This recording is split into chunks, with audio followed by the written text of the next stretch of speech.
Hello माय YouTube family, मी आहे माऊ. सर्वात अगोदर सगळ्यांना गुड मॉर्निंग. कसे आहात तुम्ही? चला मग आज तुमच्यासोबत मी शेअर करते की सकाळच्या धावपळमध्ये मी थोडासा वेळ काढून देवपूजा कशाप्रकारे करते. तर मग आज होता रविवार आणि त्यासोबत आज होतं तुळशी विवाह. तुळशी विवाह होता त्यामुळे मस्त असं इथे डोकं वगैरे धुवून घेतलं, मस्त अंघोळ वगैरे केली. त्यानंतर मस्त असं पूर्ण घराला स्वच्छ असा झाडू वगैरे मारला. मस्त दारातही स्वच्छ असा झाडू मारून घेतला. सर्व कचरा मी भरून घेतला आणि डस्टबिनमध्ये टाकून दिला. मग म्हटले चला मस्त अशी दाराशी सुंदर अशी रांगोळी काढावी. मस्त इथे माझ्याकडे 2-3 छापे आहेत रांगोळीचे. मस्त देवीच्या पावलांचे पण छापे आहेत. दोन्ही बाजूला मस्त असे छापे टाकून मस्त अशी छानशी रांगोळी मी इथे या ठिकाणी काढून घेतली. त्यानंतर तुम्ही पण रांगोळी काढताना असं काढतात का? मला नक्की कमेंटमध्ये सांगा. माझी आई आणि माझी आजी रांगोळी काढताना रांगोळीची सुरुवात ही गाय वासरांच्या पावलांनीच करतात. म्हणून मी पण मला पण तशीच सवय लागली आहे. मी पण रांगोळी काढायची सुरुवात ही गाय वासरांच्या पावलांपासून करते. मग इथे मस्त अशी छोटीशी रांगोळी काढून घेतली. आम्ही इथे फ्लॅटमध्ये राहतो म्हणून जास्त काही दारासमोर जागा नाही आहे. लगेचच समोर एक फ्लॅट आहे आणि बाजूला पण एक फ्लॅट आहे. त्यामुळे जास्त काही मोठी रांगोळी काढता येत नाही. कारण मोठी रांगोळी काढली की ती पायात येते. त्यामुळे मग ती पुसली जाते. मग उगाचच मोठी रांगोळी काढून काही उपयोग होत नाही. त्यामुळे या ठिकाणी मी मस्त अशी छोटीशी रांगोळी काढली. आणि माझी आजी म्हणते की रांगोळी काढली की रांगोळीलाही हळद कुंकूने मस्त असं या ठिकाणी पुजून घ्यायचं, म्हणजे मन असं प्रसन्न राहतं. मग मस्त मी पण या ठिकाणी मस्त असं छान रांगोळीला हळद कुंकूने पुजून घेतलं आणि दारात दिवा वगैरे लावला आणि मस्त असं दारणाच्या पाया पडून घेतल्या. मग या ठिकाणी घरात आली आणि घरातील देवघराची पूजा करायला घेतली. अगोदर देवघरातल्या छोट्याशा झाडूने स्वच्छ करून घेतले आणि मग छोट्याशा कपड्याने पुसून घेतले. पुसून घेतल्यानंतर या ठिकाणी मी छान असा नवीन देवाचा कापड अंथरून घेतला आणि देवघरातील देव स्वच्छ असे पाण्याने पुसून घेतले. पुसून मी एक एक देव असं देवघरात ठेवले.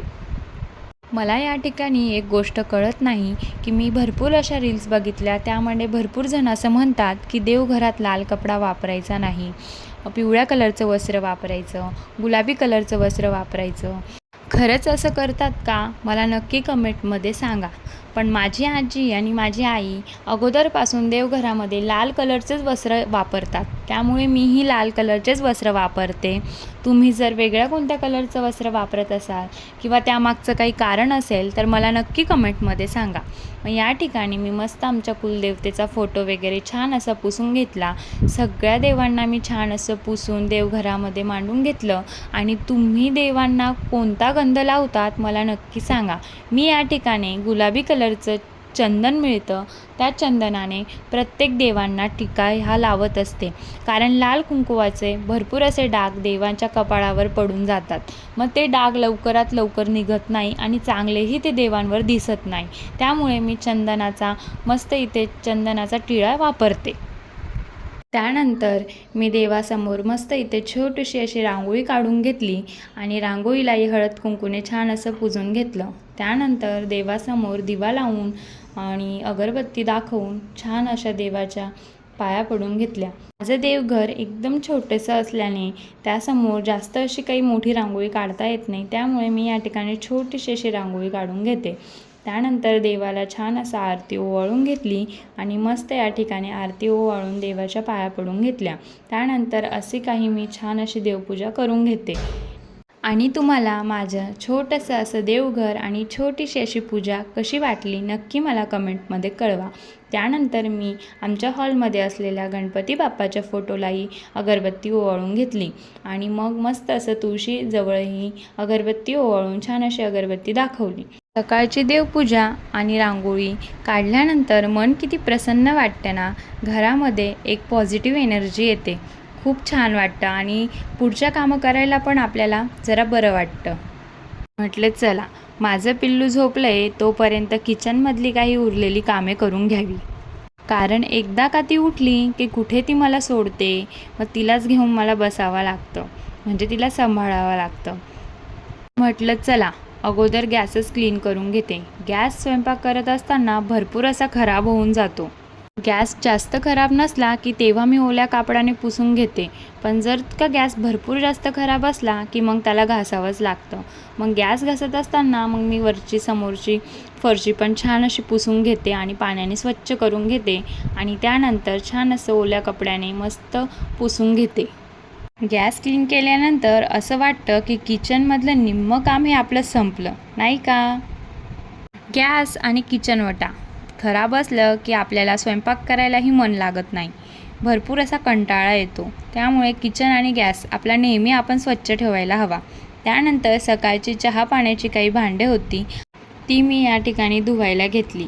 त्यानंतर उद्यापासून तर मुलाची शाळा चालू होऊन जाणार आहे, त्यामुळे त्याचा टिफिनही एक वरतून काढून स्वच्छ असा धुवून घेतला.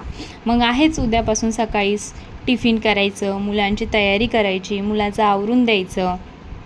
मुलांच्या सुट्ट्या संपल्या म्हणजे आपल्याही सुट्ट्या संपल्या असंच समजायचं, कारण मुलांची शाळा चालू झाली की आपलीही शाळा चालू होते.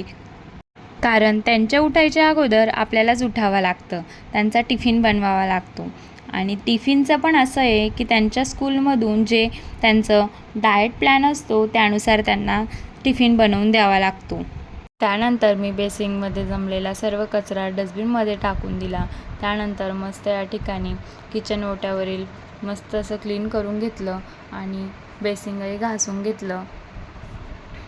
त्यानंतर माझ्याकडे काही जिरा सोड्याच्या काही बॉटल्स होत्या 2, त्यामध्येही मी छान असं पाणी भरून ठेवलं, म्हणजे जेणेकरून त्यातला काही वास निघून जाईल आणि मला त्या बॉटल मनी प्लांट लावण्यासाठी कामात येतील.